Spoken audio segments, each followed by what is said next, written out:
Bonjour à tous et bienvenue sur Copo & Co pour cette vidéo qui commence un petit peu en extérieur sur le corps inanimé d'une colonne de cuisine Leroy Merlin, pour ne pas la citer, qui vient de s'effondrer, enfin qui vient il y a 2 mois de s'effondrer sous son propre poids pour des raisons inconnues.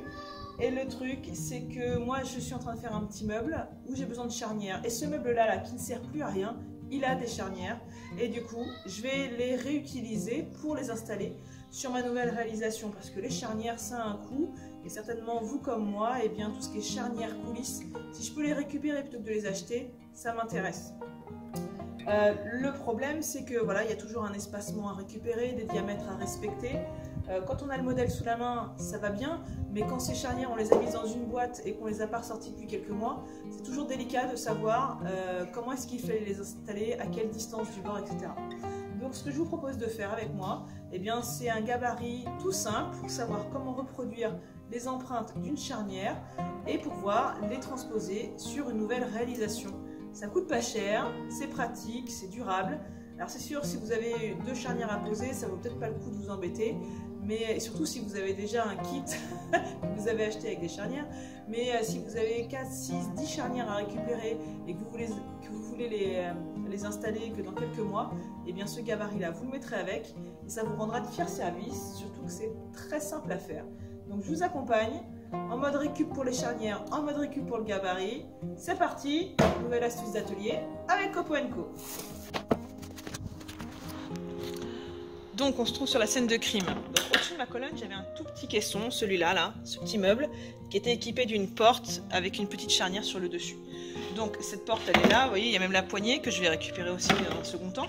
Et puis donc il y avait les charnières qui étaient installées comme ça de chaque côté. Donc déjà j'ai démonté les charnières, la visserie, tout ça je les ai mises de côté. Et donc ce que je vais faire maintenant, c'est un petit gabarit pour reproduire l'empreinte de chaque côté. C'est-à-dire qu'il y a cette empreinte-là qui correspond à ce côté-là de la charnière. Et puis ce côté-là aussi, il va falloir le reproduire. Et c'est celui-ci qui correspond à ces 2 trous-là. Donc c'est parti, première étape, on va démonter les 2 parois qui sont concernées. Et on va aller dans l'atelier, devant la perceuse à colonne, pour mettre en place notre petit gabarit polyvalent.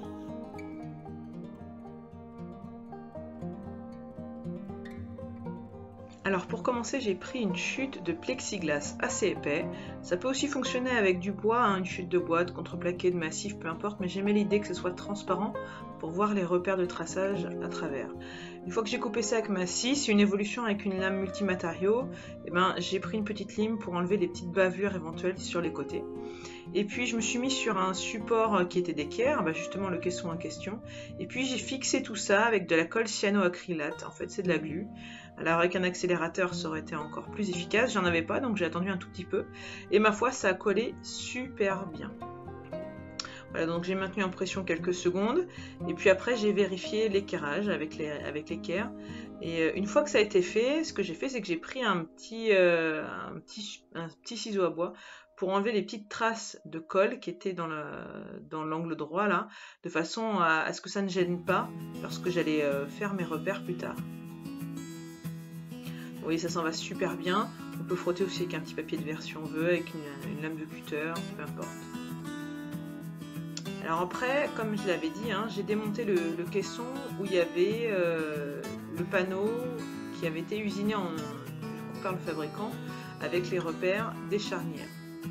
Alors je vous avoue que moi j'ai pas forcément trop comparé, ça se trouve beaucoup de charnières ont des perçages identiques, ce qui, voilà, j'en suis pas forcément sûre, donc moi n'ayant aucun gabarit, j'ai démonté et puis comme ça j'ai fait du sur-mesure. On peut aussi juste mesurer et reporter les cotes sur une plaque de bois, mais moi je préférais percer à travers pour être sûr d'être pile poil au bon endroit et à la verticale.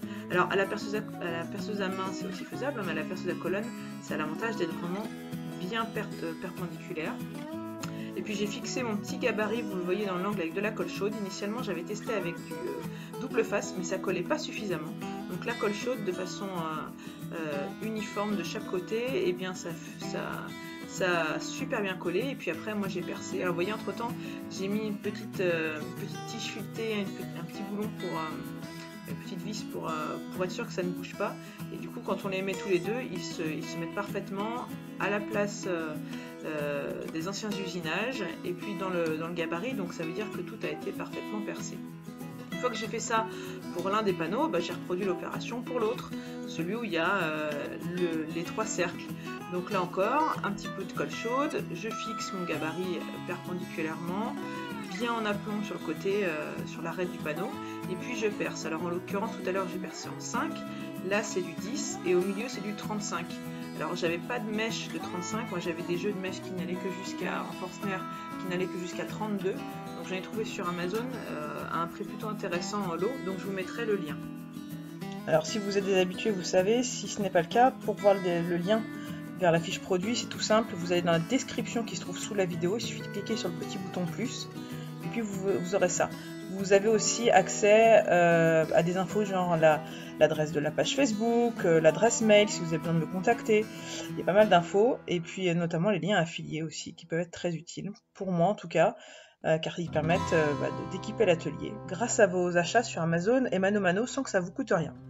Alors au-delà du fait de devoir reporter les diamètres et l'emplacement des perçages, il fallait aussi reporter la profondeur de perçage, de façon à ce que la fois d'après, je sache comment faire. Alors vous le voyez, j'ai pris une pointe de compas, j'ai gravé, j'ai mis un petit coup de marqueur, et ça permet de faire des inscriptions assez facilement sur le polycarbonate.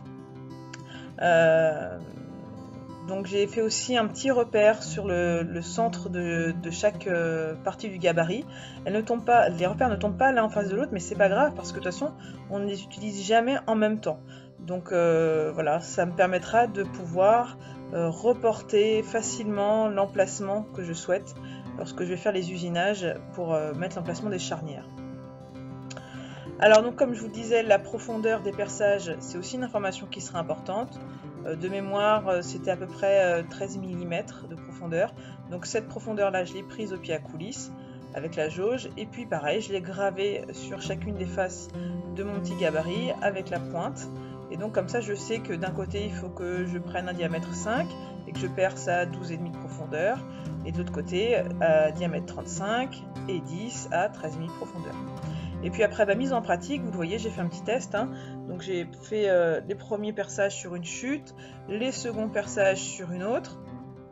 Alors autant sur le forêt, c'est assez facile de mettre une petite butée avec un scotch, autant sur la mèche Forstner, il existe des mèches qui ont une petite jauge de profondeur intégrée. Là aussi, je vais vous mettre un petit lien dans le descriptif, ça peut vous intéresser. Et vous voyez, même sans avoir une mèche avec une jauge intégrée, eh bien ça fonctionne, il suffit juste de percer progressivement jusqu'à avoir la profondeur que l'on souhaite. Après, pour être exhaustif, rien ne vous empêche d'ajouter des informations sur les charnières, si c'est à ouverture totale, si c'est à recouvrement, etc. Comme ça, dans quelques mois, eh bien, vous saurez exactement si la charnière que vous aviez en stock, elle est adaptée à votre projet, et si c'est le cas, vous aurez déjà le gabarit pour l'installer.